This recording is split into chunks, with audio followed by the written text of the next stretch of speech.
आज अचानक एक सवाल हर किसी के दिमाग में है। एआई के जमाने में चांदी इतनी तेजी से महंगी क्यों हो रही है?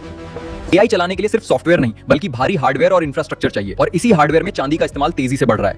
एआई बहुत बिजली खाता है, उस बिजली को संभालने के लिए चांदी सबसे जरूरी बन जाती है। जितना एआई फैलेगा चांदी की मांग उतनी बढ़ेगी। अब समझो असली खेल। एआई सिर्फ सॉफ्टवेयर नहीं है, एआई को चिप्स चाहिए, और हर एआई चिप के अंदर सबसे ज्यादा इस्तेमाल होती है चांदी।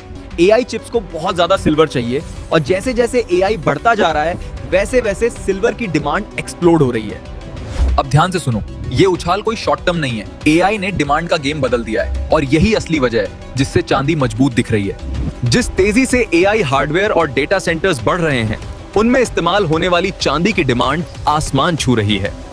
एआई सिर्फ कोड नहीं है, ये मशीनों से चलता है, और हर मशीन में चांदी होती है क्योंकि बिजली सबसे तेज वहीं दौड़ती है। और एआई मतलब और ज्यादा डेटा सेंटर्स। एआई बहुत ज्यादा गर्मी पैदा करता है, जितनी ज्यादा कंप्यूटिंग उतनी ज्यादा कूलिंग चाहिए, और कूलिंग में चांदी इस्तेमाल होती है क्योंकि चांदी हीट और बिजली दोनों संभालती है। एआई बहुत ज्यादा बिजली खाता है, डेटा सेंटर्स दिन रात चलते हैं, और बिजली तेजी से चांदी में बहती है। डिमांड बढ़ेगी, कीमत भी बढ़ेगी। एआई का मतलब है चांदी की मांग।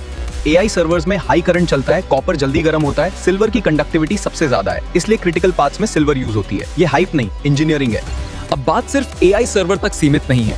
इलेक्ट्रिक व्हीकल्स और स्मार्ट सिस्टम्स में भी सिल्वर की डिमांड तेजी से बढ़ रही है।